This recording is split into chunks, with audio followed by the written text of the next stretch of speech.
Bueno, pues vamos a ello, ¿vale? La introducción, lo que primero establecemos como dolor torácico sería pues una explicación de lo que es el corazón en sí, ¿vale? El cuerpo humano está pues formado por un montón de células y nos vamos a centrar en aquellas células cardíacas, ¿vale? Las que forman parte de ese aparato cardiocirculatorio, esas células encargadas de hacer un bombeo constante para que la sangre pueda llegar a todo el corazón, a todo el cuerpo, ¿vale? El corazón es una bomba que se contrae, ¿vale? Y lo que nos hace es co- eh, transmitir y enviar sangre rica en oxígeno y en nutrientes a todo el organismo y recoger toda esa sangre ya utilizada para volverla a llevar a los pulmones, hacer intercambio gaseoso, intercambiar el oxígeno por dióxido de carbono. Entonces, esto sería muy importante entenderlo porque yo necesito esa bomba para poder constantemente enviar lo que necesita mi cuerpo para vivir, ¿vale? Entonces, bueno, ¿qué es el dolor torácico en sí? Pues tenemos un músculo, que es el miocardio, que es el que se encarga de la actividad cardíaca, ¿vale? Y ese músculo cardíaco tiene una red sanguínea que lo nutre, que serían las arterias coronarias. Entonces, ese dolor torácico aparecería cuando una de esas arterias, por algún motivo, queda obstruida, ¿vale? Estamos hablando de la propia alimentación del corazón. Entonces, ¿cuándo suele aparecer ese dolor? Pues normalmente suele aparecer cuando yo tengo una base mala, tengo unas arterias coronarias normalmente llenas de colesterol y se introduce un exceso, se introduce un aumento de la necesidad cardíaca. ¿Cómo? Pues, por ejemplo, un paciente que sube unas escaleras, un paciente que sale a correr, que va en bicicleta y de repente experimenta un aumento de la frecuencia cardíaca, un aumento de la necesidad metabólica y por eso, ¿vale? Aparece el dolor de base no lo tenía, hace un ejercicio y aparece. Ese suele ser el patrón más común que se repite en el dolor torácico, ¿vale? Entonces, bueno, pues sería esas arterias coronarias por algún motivo se obstruyen y producen un dolor torácico, ¿vale?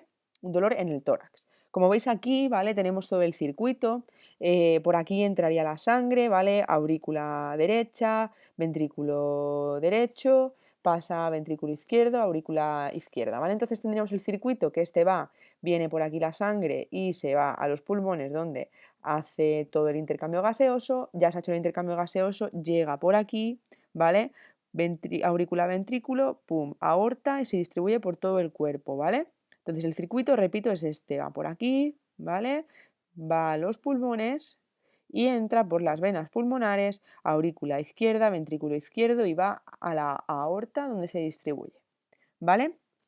Entonces, aparte de este circuito, que sería esa circulación que vimos en el primer trimestre, conocida como circulación mayor y circulación menor, la de los pulmones, la mayor a todo el organismo, tenemos también estas pequeñas ramificaciones que son las propias arterias y venas coronarias, que son las que nutren en sí al corazón. El corazón no deja de ser también un músculo, un órgano que necesita, ¿vale? También ser nutrido, que también necesita alimentarse, ¿no? De oxígeno y demás. ¿Cuándo aparece ese dolor? Pues fijaros, cuando tengo estas arterias coronarias, ¿vale? Que por algún motivo se han obstruido, ahora veremos por qué, ¿vale? Y hay una zona a la cual deja de llegar aporte sanguíneo, porque no puede llegar.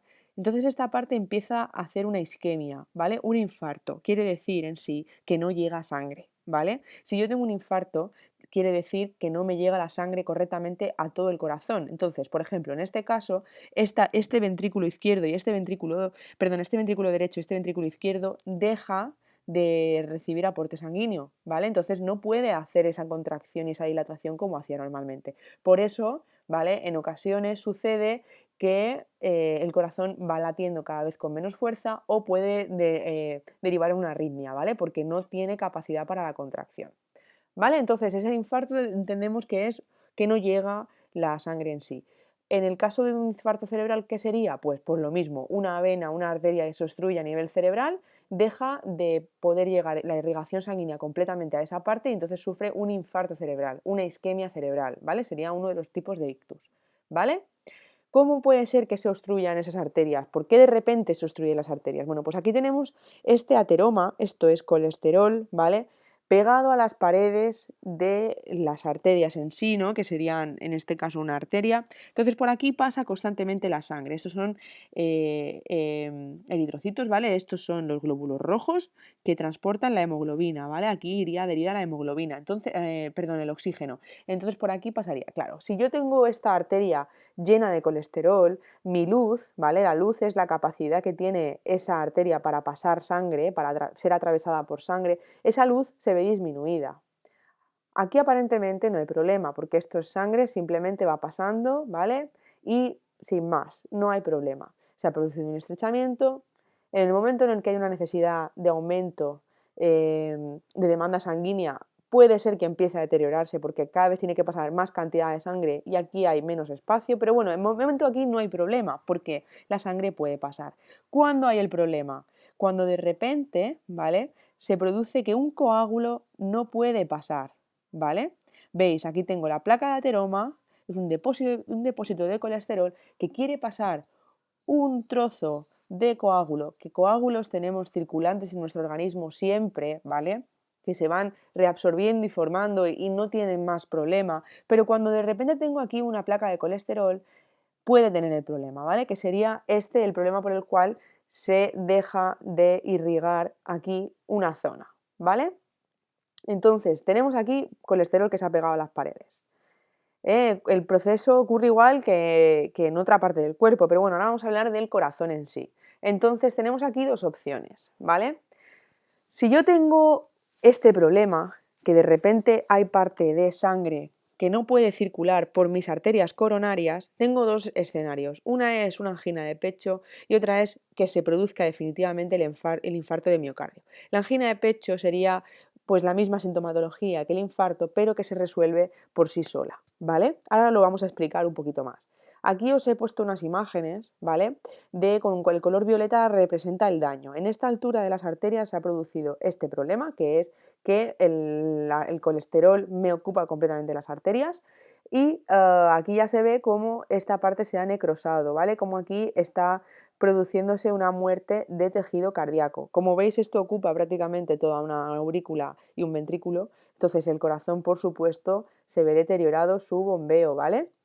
Esto lo habréis visto en el anuncio de Anacol 1000 veces, pero por si alguien no lo sabía, esto funciona así. Colesterol que se pega a las paredes de las arterias y que obstruyen el paso de la sangre, ¿vale?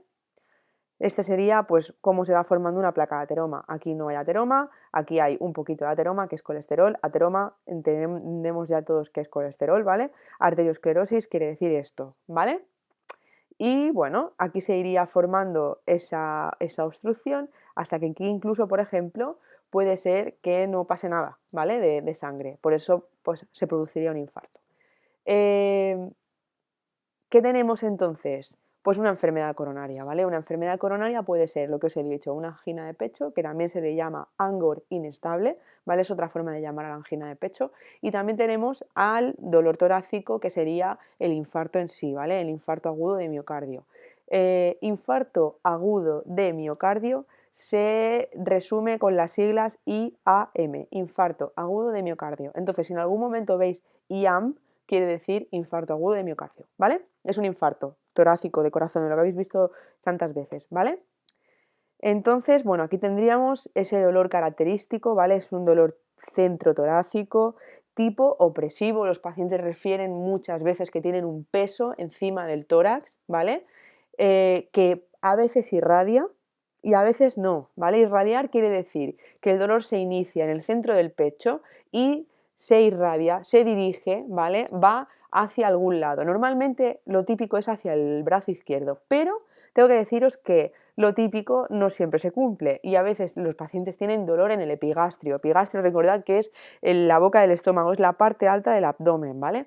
Por lo tanto, un paciente con un dolor muy intenso en el epigastrio nos tiene que llamar la atención. Probablemente tenga algo cardíaco, a lo mejor simplemente es una gastritis, pero si yo tengo un paciente varón por encima de 55 años, mujer por encima de 65 años, que me refiere un dolor muy intenso en el epigastrio, le tengo que hacer un electro, porque probablemente me lo van a pedir para descartar enfermedad coronaria, ¿vale? En ocasiones también se irradia hacia la parte de la espalda, entre omóplatos, ¿vale? Mucha gente refiere dolor en el cuello, mucha gente refiere dolor en la mandíbula, ¿vale? Pues esos son dolores típicos que no me tienen que tranquilizar, que yo tengo que todos monitorizarlos como posibles enfermedades cardíacas, ¿vale? En todos estos casos sería conveniente realizar un electro, ¿vale? Ahora veremos más detalladamente cómo funciona el tema del electro en sí.